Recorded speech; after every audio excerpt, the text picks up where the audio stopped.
보내줄게. 번호 있잖아. 지금은 안 되고 저 핸드폰 꺼놨어. 그냥 찍으면 돼.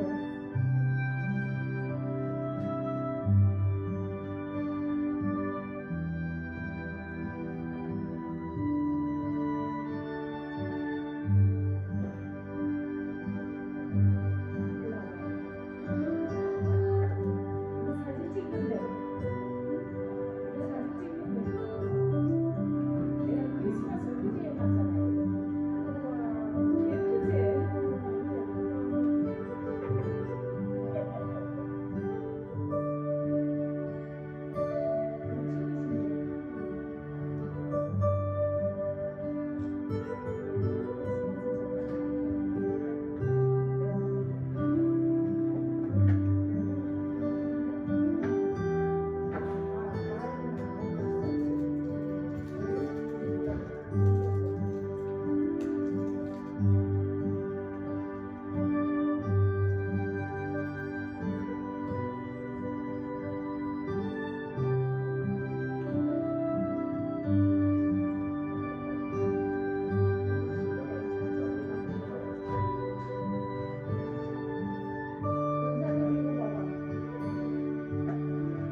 413장, 413장, 그리고 415장 두 곡 함께 찬양드리겠습니다.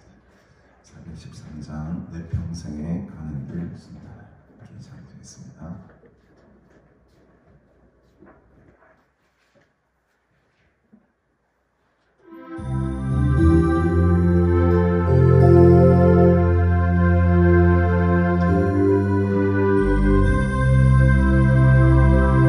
늘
묵상기도 드리심으로 이 주일 오전 예배를 하나님 앞에 올려드리겠습니다.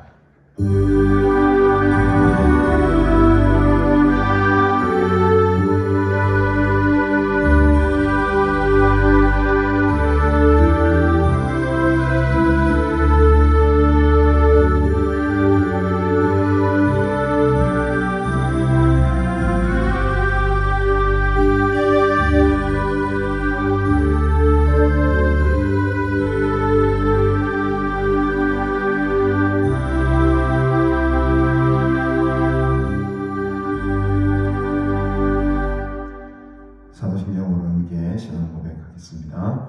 전능하사 천지를 만드신 하나님 아버지를 내가 믿사오며 그 외아들 우리 주 예수 그리스도를 믿사오니 이는 성령으로 잉태하사 동정녀 마리아에게 나시고 본디오 빌라도에게 고난을 받으사 십자가에 못 박혀 죽으시고 장사한 지 사흘 만에 죽은 자 가운데서 다시 살아나시며 하늘에 오르사 전능하신 하나님 우편에 앉아 계시다가 저로서 사는 자와 죽은 자를 심판하러 오시리라. 성령을 믿사오며 거룩한 공예와 성도가 서로 교통하는 것과 죄를 사하여 주시는 것과 몸이 다시 사는 것과 영원히 사는 것을 믿사옵나이다. 아멘. 하나님 아버지 은혜를 참으로 감사드립니다. 지난 한 주간도 우리와 함께하여 주시고 주님과 늘 동행하며 살아가는 복된 삶 살게 하시니 감사합니다. 다시금 주의 날을 맞이하여 또 주님의 은혜를 사모하며 주님의 전에 나와 예배드리게 하시니 감사합니다. 하나님 앞에 진정으로 마음과 힘을 다해 드리는 우리 예배가 되게 하시고 또 하나님께 예배로 나아갈 때에 큰 은혜를 우리가 함께 누리는 복된 시간으로 삼아 주시옵소서. 일찍이 우리를 주님의 전으로 불러주시고 택하여 주시고 이 어두운 세상 가운데에서 하늘나라의 소망을 품고 살아가는 복된 사람들로 세워주신 것 감사드립니다.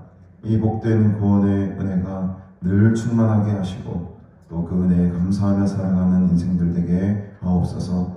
오늘도 주님의 보혈에 의지하여 하나님께로 나아갑니다. 우리의 모든 죄와 허물들 예수 그리스도의 거룩한 보혈로 다 씻어주시고 또 정결하게 하시사 그리스도의 이 옷을 입고 시간 주의 지성소로 들어가는 복된 시간으로 삼아 주시옵소서. 바로 이곳에서 하나님의 임재를 경험하게 하시고 또 주의 거룩한 말씀으로 하나님을 다시 만나는 복된 자리가 되기를 원하오니 하나님의 시간 우리와 함께하여 주시옵소서. 우리 인생에 또한 무거운 짐들이 많이 있습니다. 마음에 많은 아픔과 상처들도 있습니다. 모든 것 주께 맡기며 주님만을 의지하며 나아가오니 주께서 시간 큰 위로의 손길로 어루만져 주시고 회복시켜 주시고 다시금 새해 모두 우리에게 맡겨진 귀한 사명들 잘 감당할 수 있도록 주의 은혜를 베풀어 주시옵소서. 감사드리오며 예수님의 이름으로 기도드리옵나이다. 아멘.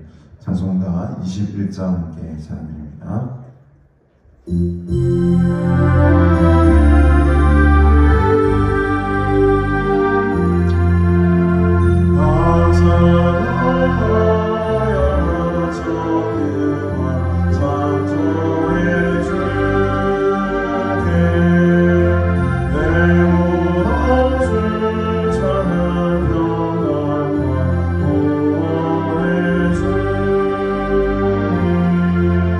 주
여호와여 어느 때까지이니까 나를 영원히 잊으시나이까.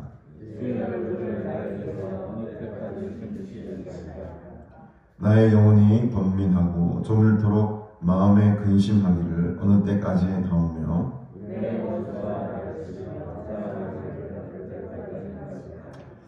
여호와 내 하나님이여 나를 생각하사 응답하시고 나의 눈을 밝히소서.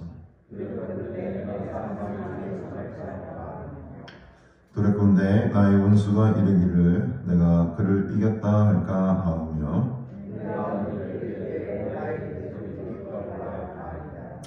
나는 오직 주의 사랑을 의지하였사오니 내가 여호와를 찬송하리니 이는 주께서 내게 은덕을 베푸심이로다. 아멘.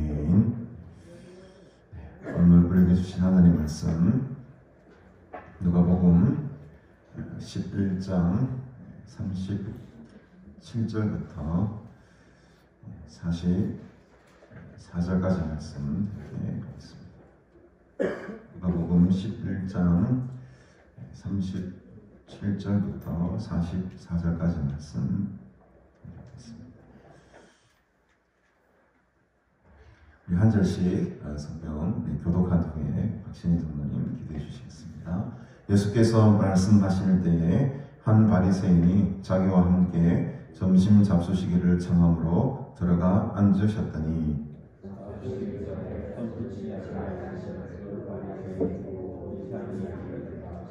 주께서 이르시되 너희 바리새인은 지금 잔과 대접의 겉은 깨끗이 하나 너희 속에는 탐욕과 악독이 가득하도다.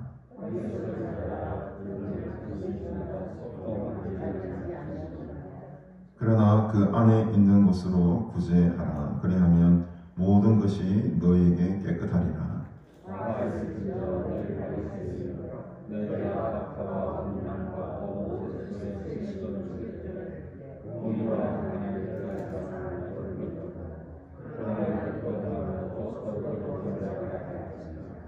화 있을진저 너희 바리새인이여 너희가 회당의 높은 자리와 시장에서 문안받는 것을 기뻐하는도다.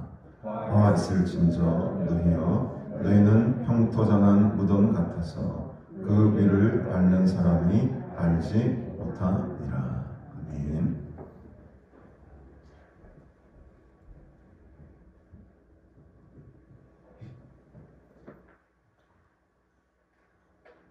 하나님, 한 주간 동안도 죄를 지키고 보호하심으로 이 세상을 살게 하여 주시옵시고 또 주일을 맞이하여서 주님을 만나고 성도를 만나고 말씀을 만나는 시간을 허락하여 주심을 감사드립니다. 온 우주를 만드시고 운행하시고 그것에 질서와 법칙을 주심으로 우리가 그 모든 것을 누리게 하심을 감사합니다. 인간이 만든 모든 것들은 낡아지고 녹슬고 고장나지만 하나님이 만드신 것들은 영원합니다. 하나님이 만드신 우리의 영혼들은 영원합니다. 하나님 이 시간도 이 땅에 어린 영혼을 보내시고 그 영혼들을 자라게 하시고 열매 맺게 하시고 하나님의 백성을 삼기를 원하시는 주님, 저희들을 하나님의 자녀로 부르시고 택하여 주심을 이 시간 감사드립니다. 저희들에게 수고한 대로 거두게 하시는 풍성한 추석을 허락해 주심을 감사합니다. 그 쌀알 하나에도 과일 한 개에도 구름과 비와 햇빛과 천둥과 번개와 벼락이 들어 있습니다. 그것을 통해서 아름다운 열매를 맺게 하심을 감사합니다. 우리 인생들도 이러한 환경 속에서도 오직 하나님만 의지하고 바라며 경외하며 섬기며 사랑하는 알곡 되게 하여 주시옵소서. 화려한 입만무성한 스펙만 자랑하는 우리가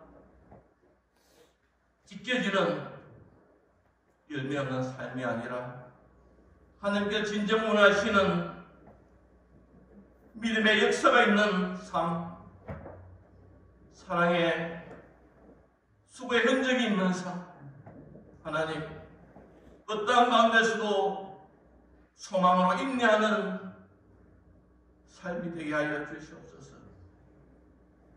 주님께서 말씀하시면 우리의 모든 안락함, 우리의 모든 이웃들도 떠나는 아브라함의 순종을 허락하여 주시옵시고, 우리가 뭐하든지 가난하든지 하나님을 찬양하며 하나님만 경외하는 성숙한 삶이 되게 하여 주시옵소서. 우리는 세월의 감에 따라 늙어지고 약해지고 주름져가지만 하나님의 사람은 말씀 속에서 기도 속에서 익어가게 하시고 세워지게 하시고 온전하게 되는 하나님 은혜를 허락하여 주시옵소서. 하나님, 어떤 산유기의 왕세자는 이렇게 이야기했습니다. 우리 할아버지는 낙타를 탔고 그렇지만 나는 벤츠를 타고 우리 아들은 벤츠를 탈 것이다. 그렇지만 우리 자녀는 손자는 다시 낙타를 탈 것이다. 하나님, 수백 년간 이루어서 선진국에 된 나라도 있지만 우리는 수십 년 만에 많은 부와 풍부와 번영을 누리게 하심을 감사합니다. 이것은 우리의 노력이 아닙니다. 하나님께서 상을 만들어 주셨고 우리에게 재물 얻을 능력을 주셨기 때문입니다. 하나님을 의지하게 하여 주시옵시고 우리 자녀들이 하나님을 바라보는 자가 되게 하여 주시옵소서. 2030 세계 박람회를 위해서 노력하고 있습니다. 기도하고 있습니다. 이것이 꼭 이루어지게 하시고 이것을 통하여서 대한민국에 하나님께서 함께 하셨다. 하나님의 축복하십니다. 하나님의 구원하심을 우리가 이 기회를 통하여서 한국교회가 전할 수 있는 귀한 계기로 하나님 삼아 주시옵소서. 하나님, 가난을 세우시고 지키시고 많은 강사님을 보내주시고 많은 성도들을 보내주시고 많은 생명을 살리게 하여 주심을 감사합니다. 올 한 해도 지켜주심을 감사합니다. 사랑하는 담임 목사님 지켜주시옵시고 지혜와 능력과 평안을 허가하여 주시옵소서. 그것이 가나안의 봉이 되게 하시고 우리 모든 성도들의 자랑이 되게 하여 주시옵시고 동거 동락의 축복이 임하게 하여 주시옵소서. 가나안에 속한 모든 자들 하나님 사랑을 느끼게 하여 주시옵시고 하나님의 보호하심을 느끼게 하여 주시옵시고 이 세상 떠날 때 정말 다 알고게 되었어. 이제 우리 남은 세계가 얼마 남았지 모르지만 이제 또 세상을 위하여서 자녀를 위하여서 올인하는 삶이 아니라 하나님을 위하여서 품을 공개하는 삶이 되게 하시고 이웃을 위해 구함으로써 하나님의 자녀의 삶을 모든 세상들에게 빛과 소금의 역할을 잘 감당하는 가난한 성도로 허락하여 주시옵소서. 오늘도 귀한 말씀 받습니다. 그 말씀이 지식이 되게 하시고 지식이 행동이 되게 하시고 그 행동을 통하여서 축복의 통로가 되는 놀라운 은혜를 허락하여 주시옵소서. 이 모든 강구를 예수님의 귀한 이름으로 간절히 기도드려옵나이다.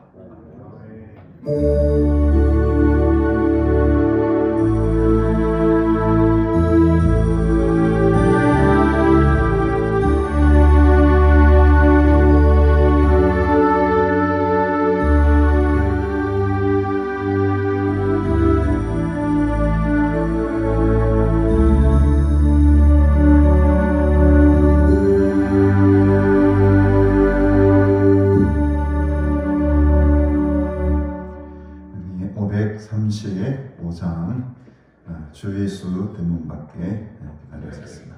다시 안 들으시고 이렇게 말씀 나누도록 하겠습니다.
주님을 받아들이시기를 바랍니다.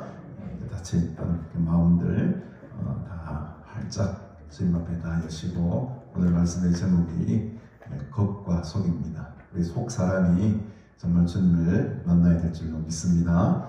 이 시간 여러분들 세상의 모든 무거운 짐들은 다 내려놓고 마음을 활짝 내시고 귀를 기울여서 주님의 음성을 듣는 복된 시간 되시기를 바랍니다.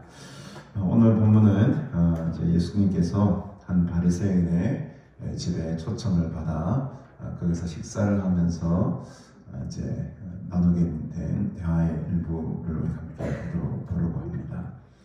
그래서 이 앞에 이 사건을 보면 예수님께서 말 못하는 그 벙어리 한 사람을 고치시는 장면이 나오고, 그 장면을 통해 이 바리새인들이 예수님을 향해서 비난을 하는 장면 속에 그 비난을 이렇게 어떻게 보면 변론하는 그런 장면이 나왔었습니다. 그래서 이 바리새인들과의 어떤 이 관계 설정이 지금 참 애매한 관계입니다. 이 바리새인들은 이미 예수님 어떻게 하라고 했습니까? 이 말을 듣고 예수님을 어떻게 하면 이제 죽일까, 그런 마음까지도 먹는 사람도 있었을 겁니다. 그런데 오늘 이 본문 속의 한 바리새인은 조금 다른 입장을 가지고 있었던지는 모르겠습니다만 예수님께 바리새인이 자기와 함께 점심 식사를 합시다 라고 하면서 자기 집으로 청하기를 시작합니다. 여러분, 우리 성경에는 점심 식사, 점심이라고 표현되어 있지만 이게 사실 헬라어로 보면은 이게 아침 식사입니다.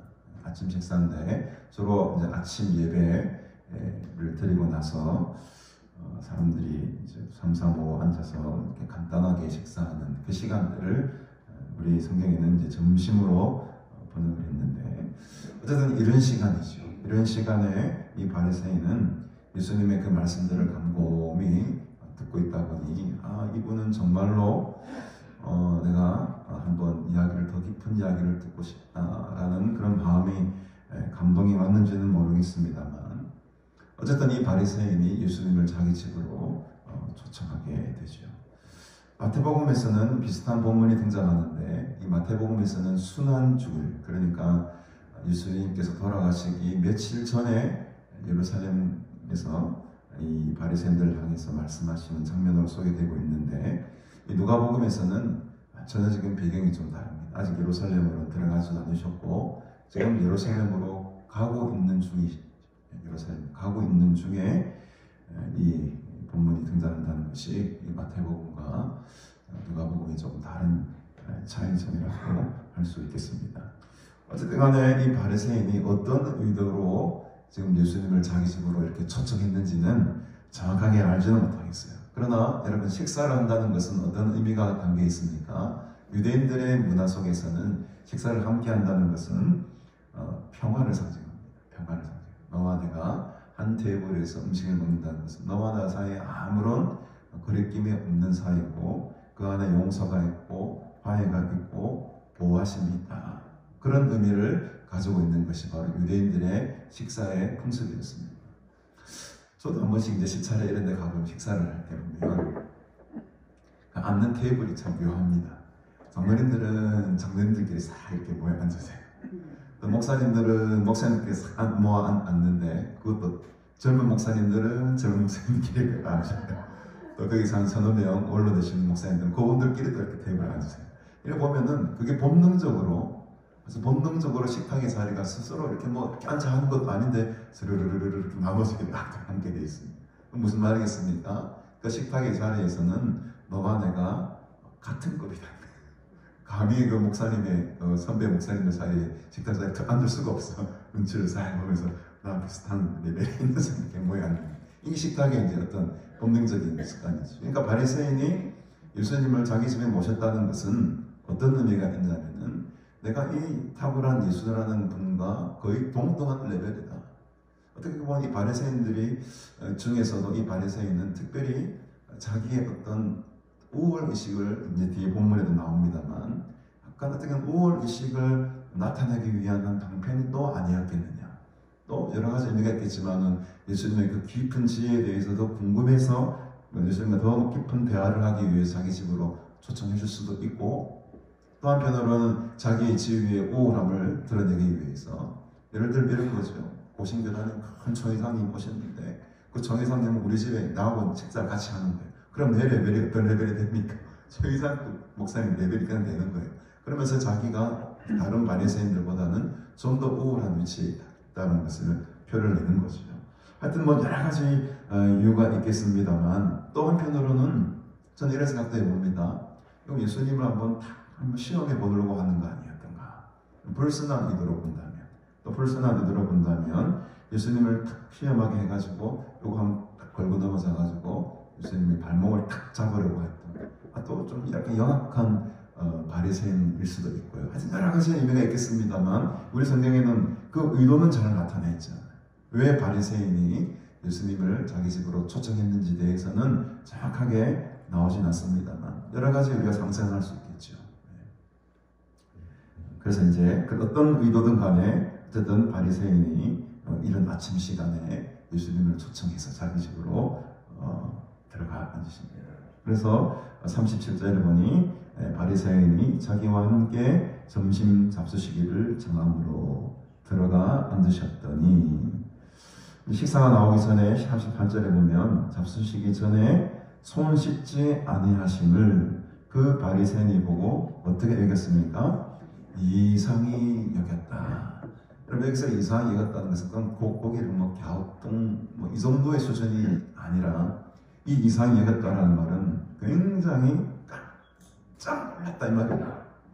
그래서 이 단어가 쓰이는 곳곳을 보면 대부분이 어떤 기적이 일어나거나 이사가 일어나거나 예수님께서 큰 어떤 이 파격적인 행동을 할 때 나타나는 사람들이 느끼는 감정들, 이런 일이, 세상에 이런 일이, 뭐 TV 제목도 뭐 그런 게 있는데 세상에 이런 일이 깜짝 놀라는, 그때 쓰이는 말이 바로 이상히 여겼다 이런 말이에요. 바리새인이 가만 보니까 예수님이 손을 씻지 않고 식사를 하려고 하는 거예요.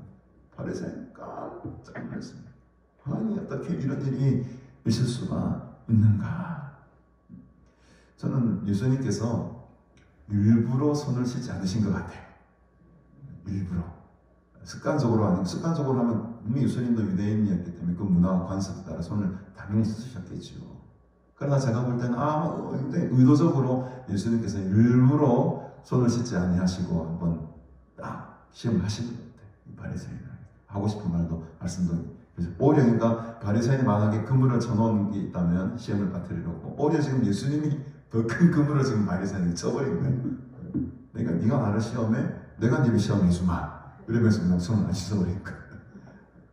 어쨌든 간에 이 바리새인 이 장면을 바라보고 너무너무 놀란 거죠.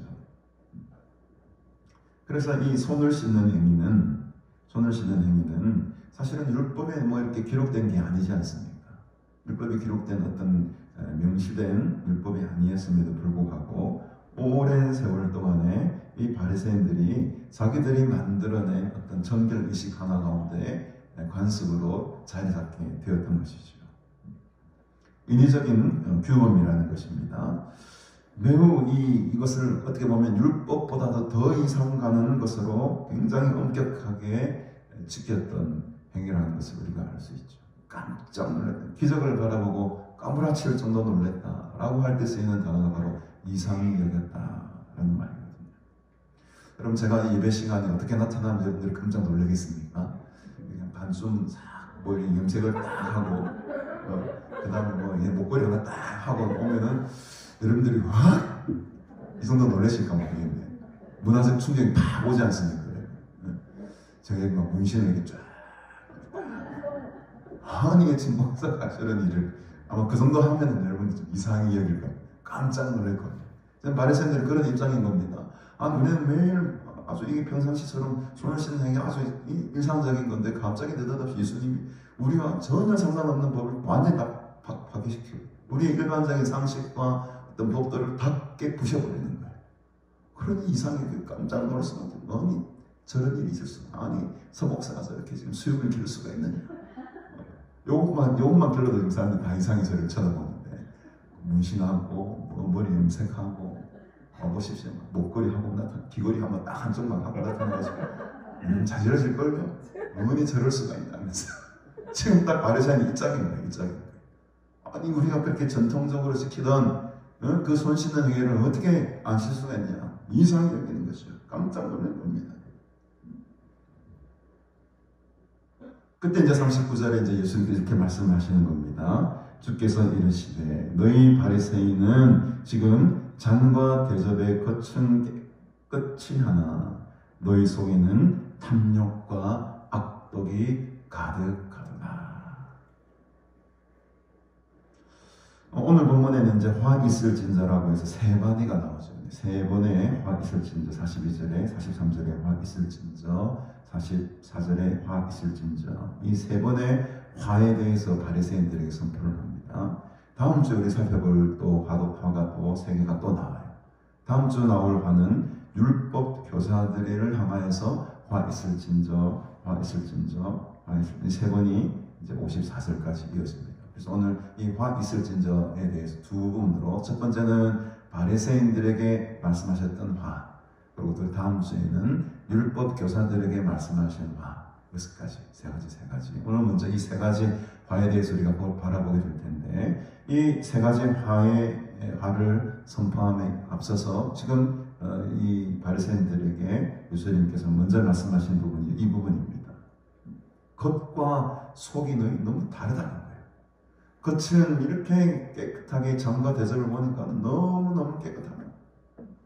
그러나 너희 속에는 지금 탐욕과 악독이 가득하여. 저는 이 부분을 바라보면 이 바리새인들이 이 초청한 바리새인이 아주 좋은 의도로 예수님 초청한 것이 아니고 그 속마음은 뭐가 있었다는 것을 상상할 수 있습니까? 내가 예수님 초청함으로 말미암아 좀 더 내가 이 바리새인들 다른 바리새인들보다도 힘이 있는 사람이다라는 것을 좀 보여주고 싶은 이 마음속에 어떤 불순한 동기가 있었지 않겠느냐고 저는 상상하는 거죠. 예수님 그 마음을 지금 바라보고 있습니다. 너희 속에는 지금 탐욕과 악독이 가득하다는 거예요. 이 탐욕, 이 탐심, 겉으로는 깨끗한 척하면서 그들의 속은 이런 불의한 탐심으로 가득 차 있었다. 특별히 뭐에 대한 관심이 있었겠습니까? 탐욕이 있었겠습니까? 돈에 대한 탐욕이죠. 돈에 대한 탐욕. 그래서 우리가 예수님께서 성전을 청소하시지 않습니까? 나중에 예루살렘에 들어가셔서 그때 막 상을 엎으시고 그 매매하는 사람들을 다 쫓아내지 않습니까? 그때 제일 속에서 우라통이 터진 사람들이 바로 바리새인들이었습니다. 왜? 그들이 그 상가 그 매매를 통해서 얻는 유익이나 이익이 엄청나게 많았는데 그것들을 성전 바깥으로 다 쫓아내니까는 그 돈벌이가 자기들 줄어드는 바리새인들 입장에서는 상당히 열받는 일이었죠. 그 속에는 뭐 겉으로는 예수님 막 이게 하나님 섬기고 제사를 드리고 율법적으로 사시는 것처럼 보이지만 그 마음속에는 이 돈에 대한 욕심, 물질에 대한 탐욕이 가득 차 있었던 거죠. 근데 우리가 또 무슨 마음이 있었습니까? 오늘 예수님께서 악독이 가득하다. 이 악독이라는 말은 쉽게 말하면은 시기심이에요. 시기심, 질투심 이런 것을 말해요. 그 시기심과 이 탐욕이 이 바리새인들의 마음속에 꽉 차 있었다는 거예요. 그러니 조금이라도 예수님께서 이런 옳은 말씀을 하거나 조금 이렇게 튀는 발언을 하면은 그 마음속에 이 시기하는 마음이 막 엄청나게 발동을 해가지고 어떻게 하면 저 사람을 죽여야 되나요? 그런 눈을 보고 있는 거예요. 이 탐욕과 욕심, 악독 이것은 눈에 보이지 않는 것이죠. 전혀 눈에 보이지 않습니다. 여러분도 제 마음속은 모르죠. 제가 얼마나 탐욕이 있는 사람인지 얼마나 욕심이 있는 사람인지 어느 누구도 모릅니다. 저만 알고 있어요. 우리 속담에도 10길 물속은 알아도 한 길 무슨 걸 모릅니까? 사람의 마음 모릅니다. 이 길이나 한 길은 사람의 키 정도 된다고 합니다. 그러니까 이 사람의 10배 넘는 깊이의 물은 잴 수 있다는 거. 어떻게든 잴 수 있습니다. 줄을 매달아가지고 돌을 내가지고 깊이가 얼마 되는지 체크가 가능하죠. 그러나 이 한 길, 사람 키 속에 있는 이 사람의 속에 있는 속마음은 누구도 알 길이 없다. 전혀 알 수가 없습니다. 그러나 예수님은 그 마음속에 있는 탐욕과 악독과 시기의 마음들을 꿰뚫어 보고 계시는 거예요.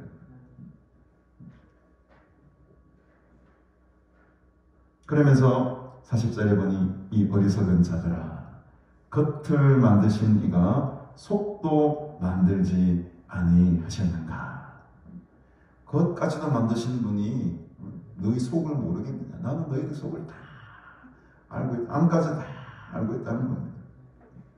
그래서 이 보이지 않는 이 속마음이 깨끗한 것이 여러분 훨씬 더 중요하다는 것입니다. 두말할 나위가 없습니다. 누구라도 다 아는 사실입니다. 속마음이 깨끗해야 된다. 근데 여러분 우리는 반대로 살아가는 경우가 너무나도 많죠. 보여지는 것, 보이는 것, 겉으로 어떻게 잘 보이는 것. 여기 우리가 너무 많은 세상의 사람들이 우리 그리스도인들도 거기에 그런 어떤 세상의 흐름에 동조합니다. 의사들이 그래서 전부 다 성형외과를 다 가려고 하지 않습니까? 뭐 부리는 이런 데 쪽으로 수술하는데 잘 보이려고. 물론 잘 보이는 사람 좋은 것이지만 여기 나중에 말씀하시지만 이것도 행하고 저것도 버리지 말아야 된다고 말씀합니다. 물론 겉모습 우리가 깔끔하게 잘 가다듬고 정결하게 하는 게 참 중요하지만 그것도 중요하지만 더 중요한 것은 뭐라는 거죠 여러분? 속마음이 정결하고 깨끗해야 된다는 거예요. 그것을 지금 예수님께서 가르쳐주고 있으시죠.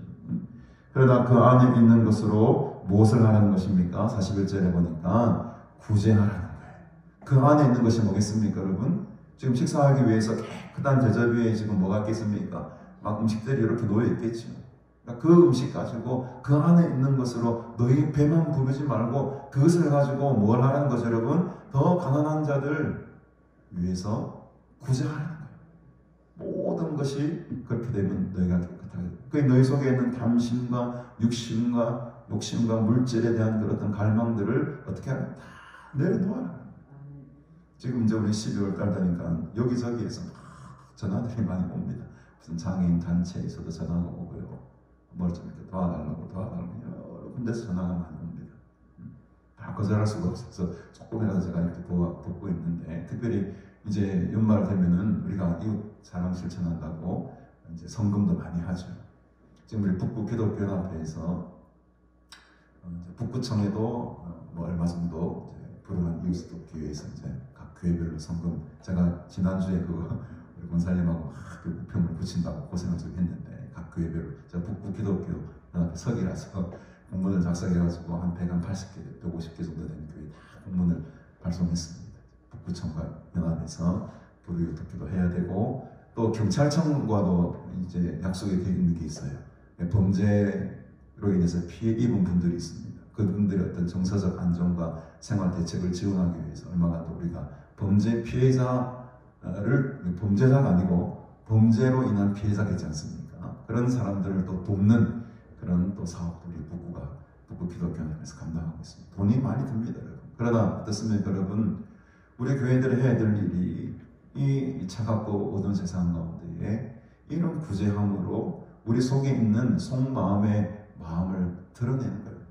그 그리스도의 사랑과 마음을 드러내야 되는 겁니다. 그거 드러내지 않고 나는 예수님을 믿는 사람이야, 잘 믿는 사람이야 라고만 생각하면 그게 안 되는 거라는 거죠. 이게 어떻게 깨끗하게 해야 될 것인가? 깨끗하게 하는 방법은 딱 하나, 아주 단순하게 하나 예수님께서 가르쳐 주십니다. 너희들이 뭐 기도 생활을 이렇게 해야, 뭐 저렇게 해야, 저렇게 그렇게 말씀하지 않고 딱 하나에 뭡니까, 여러분? 그 안에 있는 것으로 구제하라. 이게 답이에요. 뭐 성령 받아라, 말씀 안에 충만해라, 뭐 서로 사랑해라, 이게 아니고 이 단락에서 답은 딱 하나입니다. 구제하라. 네 마음속에 있는 그 욕심 다 내려놓고 네가 가지고 있는 그 물질, 네 배를 채우려고 하는 것들, 그걸 가지고 나눠주라는 거예요. 이게 예수님의 지금 가르침입니다. 그래야 할 때에 모든 것이 너희들이 깨끗하게 될 거라는 거예요. 그게 쉽지가 않거든요. 각 교회별로 공문을 보내지만 답이 오거나 송금을 하거나 도와주는 교회는요, 10에 하나입니다. 20개, 30개도 안 돼요. 교회들의 형편이 어렵긴 어렵겠지만 어쨌든 간에 보십시오. 구제한다는 것이 쉬운 일이 아니라는 겁니다. 자기의 지갑을 열고 자기의 마음을 열고 내 속에 있는 것을 남에게 준다는 것이 쉬운 일이 아니라는 거죠. 그러나 예수님은 그렇게 해야지만 너희들이 깨끗하다라는 증거가 된다. 그러면서 이제 오늘 본격적으로 세 가지의 화에 대해서 이야기를 하십니다. 첫 번째 화를 보십시다. 42절에 보니까 화 있을진저 너희 바리새인이여 너희가 박하와 운향과 모든 채소에 11조는 들이되 공의와 하나님께 대한 사랑은 어떻게 했다? 버렸다. 공의를 버리고 하나님께 대한 사랑을 버렸다. 한마디로 말하면 구제하지 않았다는 거예요. 가난한 자를 돌보지 않았다는 겁니다. 이 맥락에서 바라보면요, 하나님의 사랑에 대해서 너희들이 삶으로 나타내 보이지 않았다는 거예요. 그저 종교적인 규례, 율법에 얽매여가지고 손을 씻는 행위나 11조 드리는 그 행위 자체에 너희들이 초점을 맞추었지, 실제적인 네 삶 가운데는 이웃을 향한 사랑이 있어요. 하나님에 대한 사랑을 나타내 보며 사는 적이 있느냐? 여기서 11조 우리가 정말 중요한 부분 아닙니까? 우리 신앙생활의 가장 기준의 표준이 되는 게 11조입니다.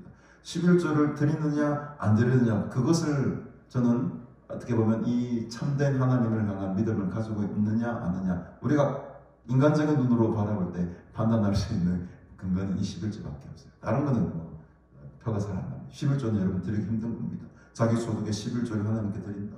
어마어마한 일이죠. 그러나 그렇게 11조를 드린다는 것은 그 마음 자체에 이미 하나님을 향한 믿음이 있는 사람이라고 판단할 수 있는 제일 좋은 근거가 될 수 있는 거죠. 근데 그 근거가 사실 바리새인들의 발목을 잡은 거예요. 나는 11조 드리니까는 내 믿음은 좋은 믿음이지. 나는 이렇게 보십시오. 이 11조를 그냥 드리는 게 아니고 박하와 문향과 모든 채소의 11조를 다 드렸다고 해요. 철저하게 지킨 겁니다. 이게 사실은 오히려 바리새인들의 함정이 되어버렸어요. 이것으로 인해서 자기는 하나님의 사람을 그냥 다 표현하고 산다라고 스스로 자만하며 살아가게 된 겁니다. 사실 율법에는 박하와 무장과 모든 채소의 11조를 드리라는 말은 나와 있지 않거든요.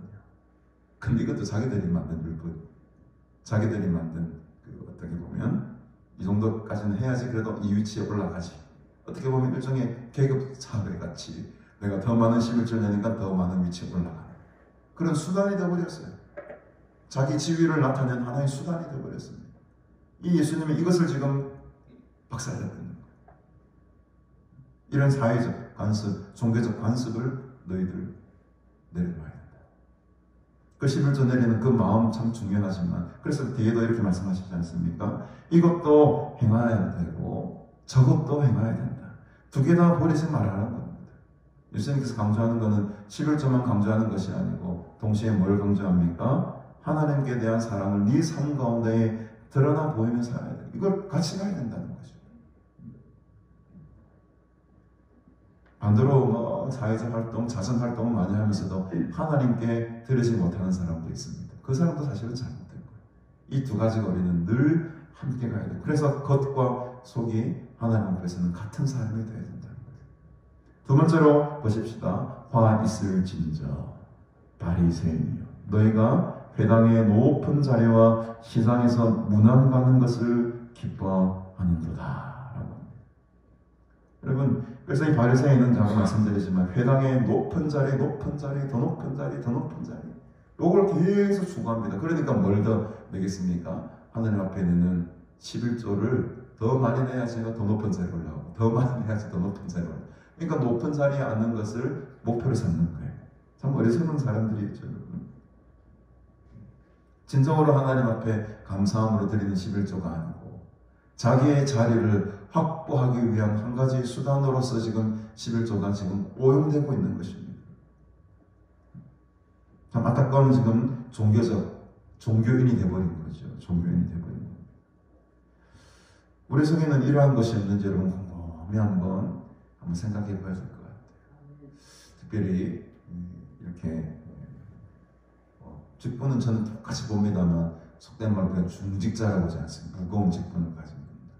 이런 분들이 참으로 오랜 생활 신앙생활을 하면서도 참으로 이 자기 마음속에 어떤 갱신이 잘 되지 않다 보니까 관습적으로 습관적으로 의뢰에 그냥 높은 자리에 앉는 것이 당연한 것처럼 되어버렸어요.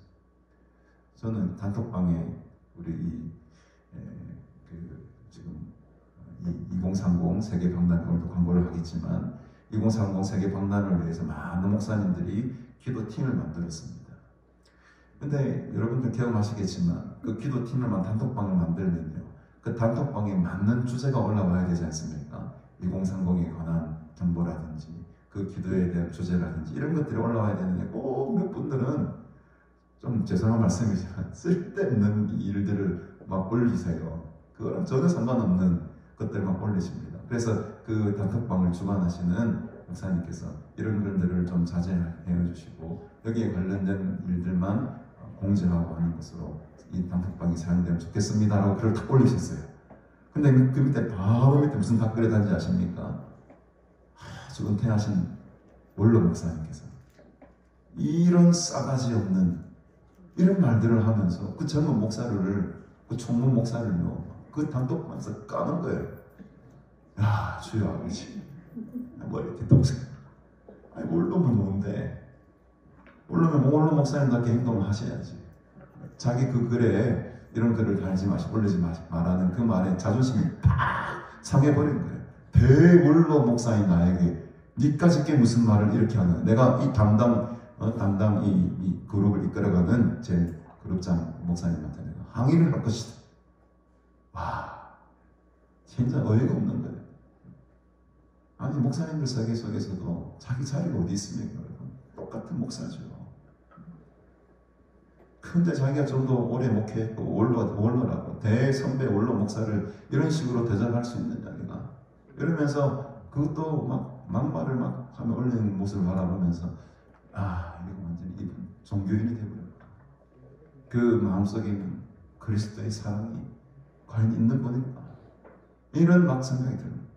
아니, 지위가 뭔데? 오래 생활하는 게 뭐가 뭐 장땡입니까, 여러분? 전혀 그런 게 아니지 않습니까? 그리스도 안에서는 한영적 하나인데 그런 말들을 그 단톡방에서 개인적인 관계도 이렇게 1대1 관계 속에 있는 것도 아니고 그 많은 수백 명의 목사님들이 보는 그 장면 속에 그런 말들을 그런 글들을 올린다는 것은 제 마음이 너무너무 아픈 것을 떠나가지고 참 한탄스럽더라고요.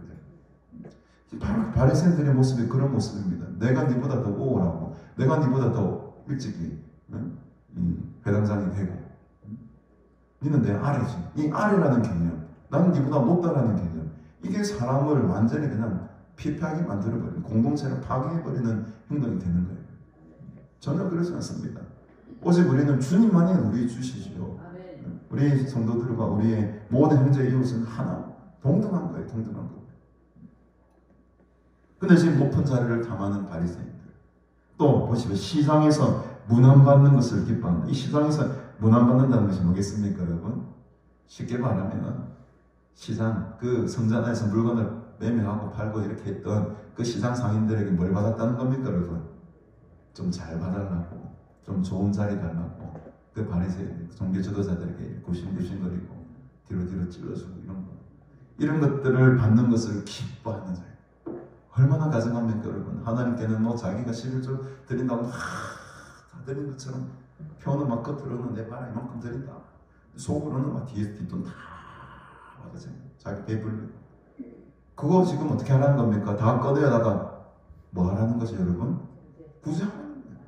나눠주라는 거예요. 도우라는 거예요. 더 가난한 사람들 위해서 너희들이 희생하는 삶을 살아라. 그렇게 하지 않으면 화가 너에게 임할 것이다. 무시무시한 말씀을 지금 하고 있는 겁니다. 마지막 우리 세 번째 44절에 보시면 어떤 화가 있습니까? 화 있을 진저하면서 너희는 평토장한 무덤 같아서 그 위를 밟는 사람이 알지 못하느니라. 이게 무슨 말이에요? 평토장한, 평토하라는 말은 뭐죠? 토지를 평평하게 한다는 말입니다. 무덤을 여러분 사실은 봉을 뽕 세워놔야지 아 이게 무덤이구나 알죠. 근데 무덤이긴 무덤인데 그 무덤에 봉을 싹 밀어버리고 평평하게 딱 밀어버려요. 그럼 사람들이 이게 무덤인지 무덤이 아닌지 어떻게 알겠습니까, 여러분? 그냥 무덤 위를 밟고 다니겠죠. 그런데 사실은 그 밑에는 뭐가 있습니까? 시신이 놓여져 있는 거예요. 이 바리새인들의 모습이 그랬던 겁니다. 속은 다 무덤같이 썩어가지고 지금 속에 막 벌레들이 막 벌벌거리고 있으면서 겉으로는 다 평탄한 땅처럼 무덤이 아닌 것처럼 다 가져가고요. 사람들이 이 바리새인들은 정말 거룩한 사람이구나 알아채지 못할 정도로 위장하고 살았다면 쉽게 말합니다. 위장하는 삶을 살았다는 거예요. 그런 위장의 삶을 사는 너희들에게 화가 있을 것이다 라고 예수님께서 말씀을 하신 거죠. 그래서 여러분 이 세 가지 화가, 첫 번째는 하나님의 사랑을 나타내지 못하고 그 율법에 매여서 11조 드리는 그런 너희들에게 화가 있을 것이고, 두 번째는 높은 자리를 탐하는 뒷돈 받기를 즐거워하는 너희들에게 화가 있을 것이고, 그러면서도 아무렇지도 않고 거룩한 사람처럼 살아가는 그 평토장한 무덤처럼 살아가는 너희들에게 화가 있을 것이다. 이 세 가지 공통점이 뭐겠습니까, 여러분? 겉과 속입니다. 오늘 말씀하신 것처럼 겉은 거룩하고 무덤이 아닌 것처럼 깨끗한 그냥 땅처럼 살아가지만 속은 다 썩고 있어요. 시체가 썩듯이 그 시체 썩은 속에 벌레들이 막 생기듯이 속은 다 문드러지고 속은 더럽고 속은 악한 것으로 가득하고 탐욕과 시기와 이런 질투로 가득한데 겉으로는 깨끗한 척하고 너희들에게 화가 있을 것이다. 이 말씀을 지금 예수님께서 오늘 우리에게 전해주시네요. 여러분, 겉과 속이 같으신 분들이 되기를 바랍니다. 종교적인 행위에, 관습에, 자기 지위에, 그리고 신앙의 어떤 연륜에, 그런 것에 우리가 매일 것이 아니고 날마다 우리는 새로워져야 되고, 날마다 우리는 처음의 마음으로 돌아가야 됩니다. 예수님을 처음 만났던 그 기쁨과 그 감사와 그 환희가 우리 삶 가운데 늘 새로워져야 된다. 오늘 그 기쁨과 환희와 감사가 회복되는 복된 날이 되기를 주님의 이름으로 축복합니다. 내가 가지고 있는 여러 가지 지위들, 명예들, 겉모습들, 이런 것들에 우리에게 우리의 시선을 빼앗기고 우리의 마음을 빼앗기는 것이 아니고, 정말로 내 마음속에 얼마나 하나님 앞에 진실된가, 얼마나 신실하게 내가 이웃과 형제를 위해 살아가고 있는가, 우리의 삶을 한번 돌아보면서 이 12월달 크리스마스 계절에 정말 가난하고 연약하고 힘들어하고 있는 많은 이웃들을 우리가 돌아볼 수 있는 그런 시간들이 되시기를 주님의 이름으로 축복합니다. 우리 시간에 270장 괜찮는 주님의 사랑과 우리 찬양 드리시면서 그 주님의 보혈로 나의 겉과 속을 깨끗하게 씻어 주시옵소서. 간절한 마음으로 이 찬양 드리시며 귀한 힘을 하나님께 올려드리겠습니다.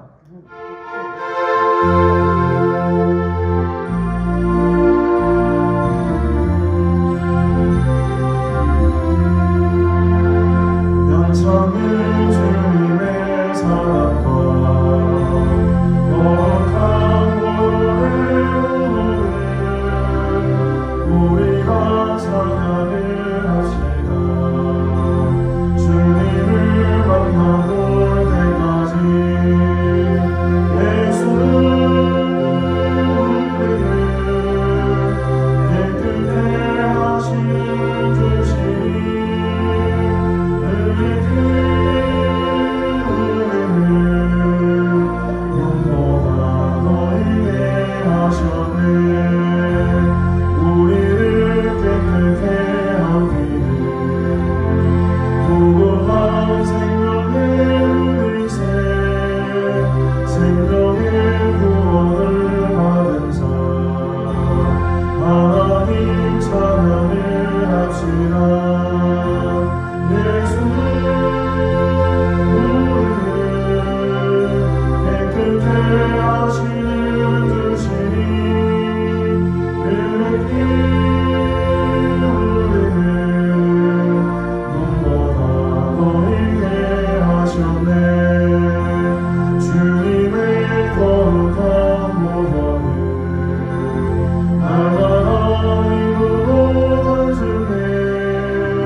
식사가 준비되어 있습니다. 오늘 특별히 우리 김수아 장로님과 박점선 목사님께서 귀한 식사를 대접하셨는데 맛있는 국이 뭡니까 장로님? 미역국. 미역국입니다. 예. 미역국과 또 맛있는 반찬까지 또 싸오셨는데 맛있게 드시고 감사하시길 바랍니다. 오늘 오전 예배 후에 바로 우리 다 같이 저 앞에 나가셔서 우리 크리스마스 트리 전등식을 짠 하게 하겠습니다. 기쁘다고 오셨는데 한번 딱 부르고 불을 딱 켜겠습니다. 그럼 이 불은 1월 6일까지, 내년 1월 6일까지 불을 켜놓도록 하겠습니다. 이 크리스마스 트리 정식, 지난주 우리 계의원 권사님과 또 몇몇 성도님들이 수고해 주셨는데 감사드리고요.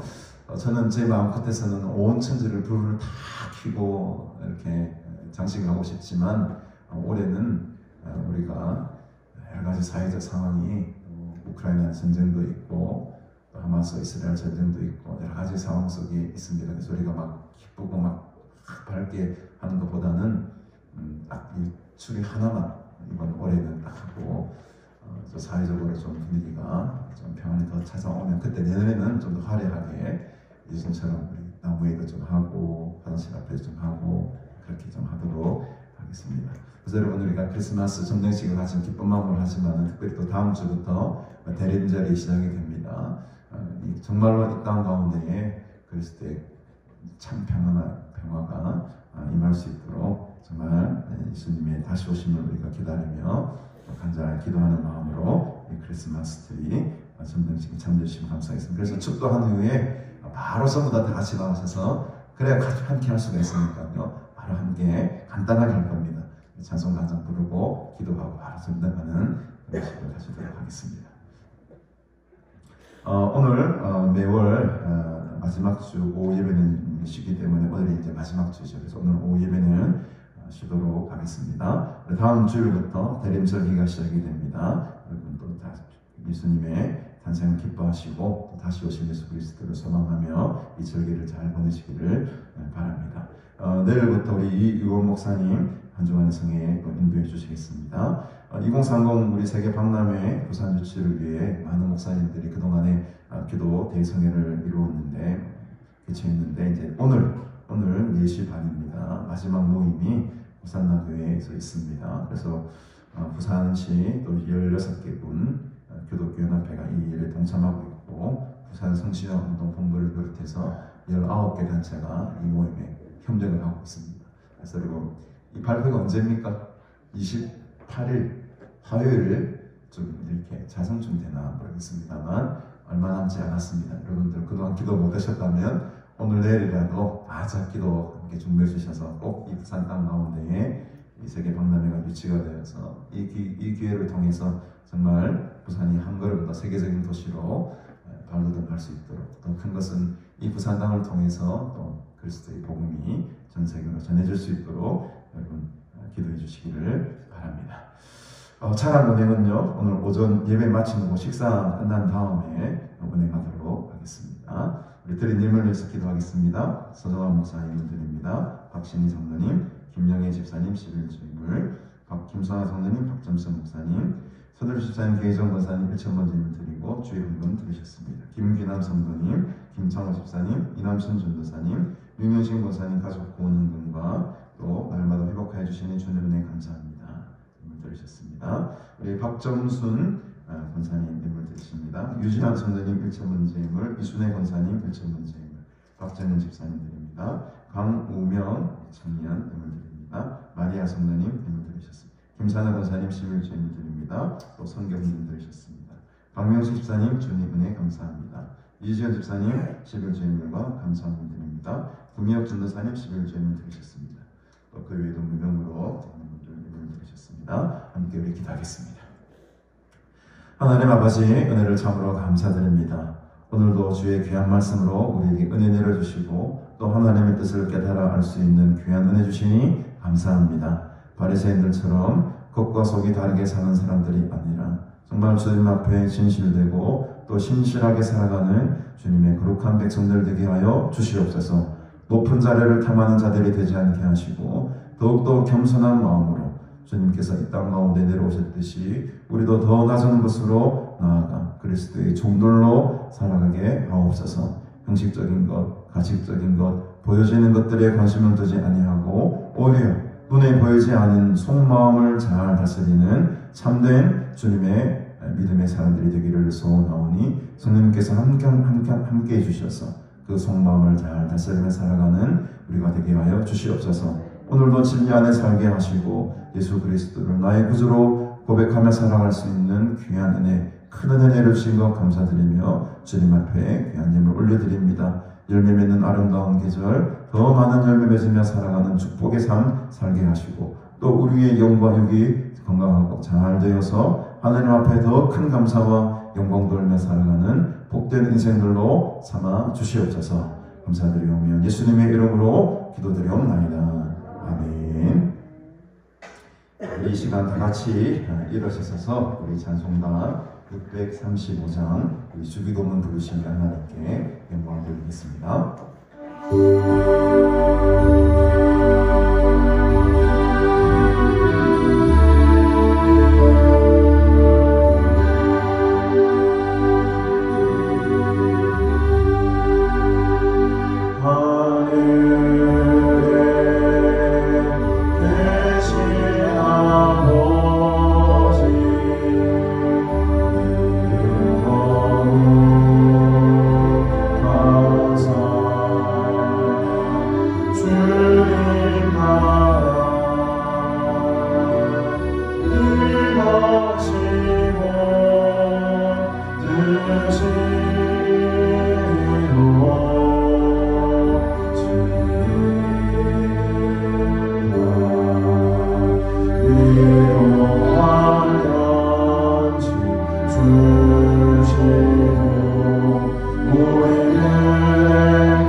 지금은 우리 구주 예수 그리스도의 은혜와 하나님 아버지의 무한하신 사랑과 성령의 교통 충만 위로하심의 은총이 겉보다는 속을 더욱더 깨끗이 하며 하나님을 진실되게 섬기며 이웃과 형제들을 진실로 사랑하며 살아갈 때에 우리의 삶과 우리의 교회를 통하여서 하나님의 영광이 나타나기를 간절히 소원하는 너희 모든 무리들과 영원토록 함께 있을지어다. 아멘.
그게